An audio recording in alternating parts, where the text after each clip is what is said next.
मके वारनि जे वहम गुमान में बि न हुयो त मुहम्मद खे एतिरी ताक़त मिली वेंदी। अबू सुफ़ियान बार बार पियो चए त हज़रत अब्बास खे अॼु तुंहिंजे भाइटे जी बादशाही वधी वई, अॼु तुंहिंजे भाइटे जी बादशाही ज़ोर थी वई। त हज़रत अब्बास पियो चएसि त ए नादान, हे बादशाही न आहे, हे नबूवत आहे। छा बादशाही न आहे, हे नबूवत आहे, अल्लाह जो नबी आहे। अञा तोखे ख़बर न पई आहे? छो त हुनजे माहौल में जेको रहियो हो त उहे ज़बान ते हुनजे अचे पियो। वरी को अहिड़ो कोशिश जो मंज़र ॾिसे त वरी चए त ए अब्बास, तुंहिंजे भाइटे जी जेका बादशाही आहे न, मां कैसर बि ॾिठो आहे, किसरा बि ॾिठो आहे, उनजा महलात बि ॾिठा आहिनि ऐं उनजा सिपाही बि ॾिठा आहिनि, तुंहिंजे भाइटे जी बादशाही ज़ोर थी वई। वरी चएसि पियो त हे नादान, बादशाही न आहे, नबूवत आहे। बादशाहनि जा हीअं कोई आशिक़ हूंदा आहिनि छा? उनजे त भव में डप में सभु हथ ॿधियूं बीठा हूंदा आहिनि त मथां साह वञे, मथां सिर वञे। हिते त इश्क जा मोहबत जा दरिया ऐं समुंड आहिनि। बादशाह रुगो फाहिनि ते चाढ़ण में पूरा हूंदा आहिनि। हुज़ूर अलैहिस्सलातु वस्सलाम हिननि खे इश्क जे समुंड मां पाणी पीआरण में ॾींहं राति उन्हनि जी कोशिशुनि में आहिनि त मुंहिंजा आशिक़ मुंहिंजे चहिरे खे ॾिसी सैराब कनि, पंहिंजे सीननि खे, दिलनि खे। त बादशाह कीअं थियो? हे त नबूवत आहे, नबी आहे। जॾहिं जो इहो मके जे ॿाहिरां हुज़ूर अलैहिस्सलातु वस्सलाम जी सॼी फ़ौज हिन ॾिठी त आक़ाए दोजां हज़रत अब्बास खे फरमायो त हे अब्बास, अबू सुफ़ियान खे वठी वञ, असांजो जेका फ़ौज आहे सॼी अचे थी। मके जी हिकिड़ी तंग जॻह ते हिनखे बीहार, जिथां सॼे मुंहिंजे आशिक़नि जो गुज़र थिए, हे पंहिंजी अखियुनि सां ॾिसे।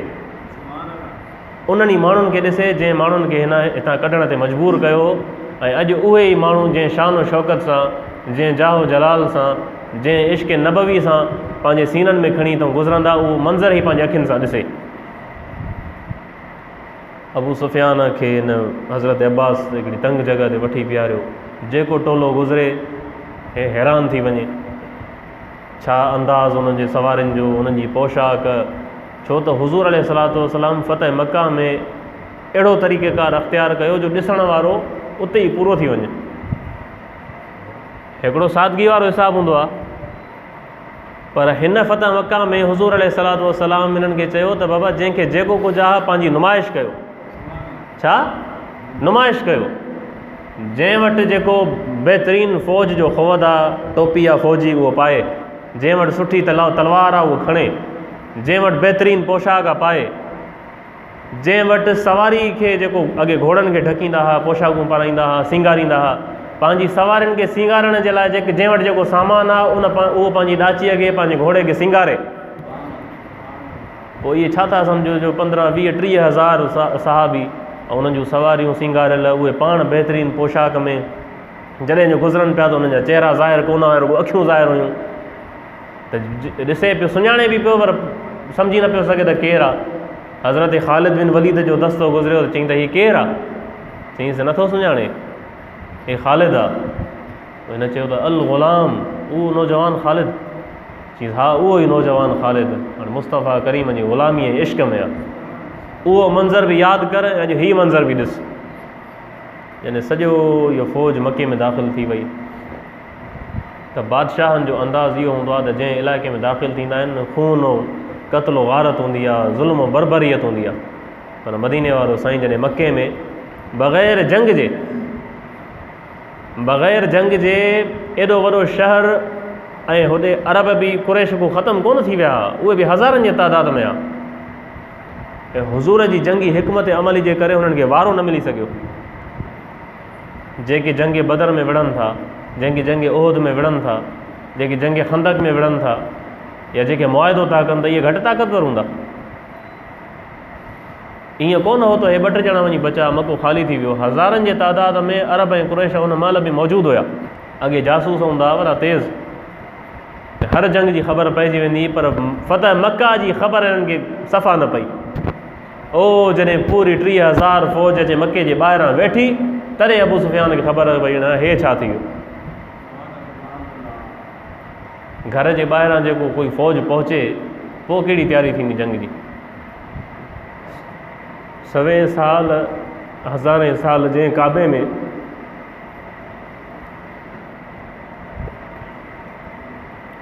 360 बुत हुया ऐं उन काबे जे चौधारी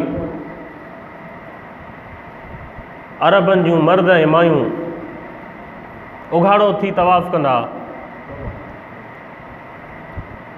अल्लाह जे हिन घर जी हज़ारे साल तौहीन करण वारा, अॼु उहो घर ऐं उहा इब्राहिम जी दुआ त ए मुंहिंजा रब हिननि में रसूल मबूस फरमा जेको तुंहिंजे हिन घर जी इज़त खे बचाए, तुंहिंजे क़ुर जी आयतूं तिलावत करे। अॼु उहो ॾींहुं अची वियो, हुज़ूर अलैहिस्सलातु वस्सलाम काबे में दाख़िल थियनि था, काबे जो दर खुले थो, आका जे हथ में छड़ी आहे, गॾु मौला अली आहे ऐं हज़रत सिद्दीक़ अकबर आहे। उन बुतनि खे पंहिंजी छड़ीअ सां हेठि किराईंदा वञनि था ऐं फरमाइनि था जा अल हक़ व ज़हक़ल बातिल इन्नल बातिल कान ज़हूका। हक़ अची वियो, बातिल ख़तमु थी वियो ऐं बातिल हुयो ई ख़तमु थियण वारो। इहो आयत पढ़नि था ऐं बुतनि खे किराइनि था। हज़रत बिलाल खे हुकुम थियो काबे जी सफ़ाई खां बाद। बिलाल काबे ते चढ़ी अज़ान ॾे। जॾहिं हज़रत बिलाल काबे ते चढ़ियो त जेके उन महिल अञा मुस्लमान न थिया हुआ, करे कुझु न पिया सघनि, वेठा ॾिसनि पिया मंज़र, छो त पावर ऐं ताक़त जाहो जलाल हुज़ूर सां फ़ौज एॾी। जॾहिं हिकिड़ो हबशी ग़ुलाम जंहिंखे उमैया बिन ख़ल्फ़ जंहिं ते अज़ाब कंदो हो, जंहिं उन सां गॾु वेहण जी इजाज़त न हुई ग़ुलामनि खे, उहो अॼु काबे जी छत ते बीठो आहे। इहो आहे इस्लाम जी बराबरीअ जो निज़ाम। त जंहिं कलमो पढ़ियो उहो अमीर हुजे, शाहूकार हुजे, रईस हुजे, नवाब हुजे, अल्लाह जी नज़र में उन सां गॾु हिक सिफ़ में बीहंदो। मथे चढ़ियो काबतुल्लाह शरीफ़ ते त अबू सुफ़ियान वारा इहे ॿिया जेके हुया उन सां गॾु उन्हनि इहो चयो त शुकुर थियो जो असांजा पीउ ॾाढा मरी विया इन अरसे में जॾहिं इस्लाम फैलियो ऐं हुज़ूर वापसि आया, जो इहो मंज़र पंहिंजी अखियुनि सां न ॾिठूं। उन्हनि त हज़रत बिलाल जी शान में घणी गुस्ताखी कई। मां तव्हांखे सिर्फ़ु एतिरो थो ॿुधायां जो हिन हबशी ग़ुलाम खे काबे जी छत ते चङो थियो असांजे पीउ न ॾिठो, उनखां अॻु में हलियो वियो। त हज़रत बिलाल जॾहिं अज़ान ॾिनी आहे ऐं ख़ामोशीअ सां सभु इहे हज़ारे मुस्लमान ॿुधनि पिया, त इहो मंज़र काफ़रनि जे लाइ वॾो हैबतनाक मंज़र हुयो।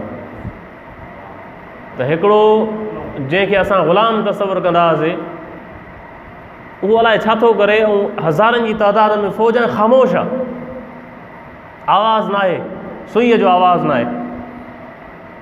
इहे जेके इहे मंज़र ॾिसनि पिया त हिननि जी दिलनि में वञे पियो, रौब वधंदो। त हुज़ूर उन खां बाद ख़ुतबो इरशाद फ़रमायो ऐं हिननि सभिनी काफ़रनि खे मुशरिकनि खे मुखातिब थींदे चई त हाणे ॾियो ख़बर तव्हांजो छा सोच आहे, मां तव्हां सां छा कंदुमि। तव्हांजी हिन महिल छा तव्हांजी सोच आहे त मां तव्हां सां कहिड़ो रवैयो करण वारो आहियां। सभु ॾकनि पिया, मरनि पिया त हाणे अलाए छा थींदो, या कोराईंदो, फांसी ते चाढ़ींदो, अलाए छा कंदो। जेको असां ज़ुल्म कयो आहे, हज़ारे सहाबी साईं जा शहीद कया आहिनि, साईं खे तकलीफ़ूं ॾिनियूं आहिनि, उठनि जूं ओझरियूं साईं जी पुठी जे मथां उछलायूं आहिनि, रस्ते में कंडा विछाया सॼी ज़िंदगी, मके मां निकिरण ते मजबूर कयोसीं, ग़ुलामनि खे साईं जे के असां जेके मके में हिते क़ैद हुया उन्हनि खे अज़ाब ॾेई ॾेई मारियोसीं। बीबी सुमैया जे शर्मगाह में नेज़ो हणी उनखे माईअ खे शहीद कयोसीं, हज़रत यासिर कुराड़े खे शहीद कयोसीं।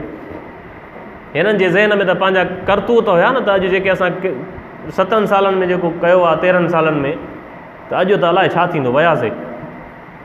त हिननि चयो त तव्हां सादिक ऐं अमीन ऐं करीम आहियो, तव्हां सादिक ऐं अमीन ऐं करीम आहियो, करम करण वारा आहियो, असांखे तव्हां मां करम जी उमेदु आहे। छा था सम्झो, उहे जान जा दुश्मन काफ़र, ए अल्लाह जा नबी, अॼु असांखे तव्हां मां करम जी उमेदु आहे। आका फरमायो अॼु मां तव्हांखे उहो ई थो चवां जेको यूसुफ अलैहिस्सलाम पंहिंजे भाइरनि खे चयो, काल ला तसरीब अलैकुमुल यौम, अॼु तव्हां ते को मुआख़ज़ो न आहे, तव्हां आज़ादु आहियो।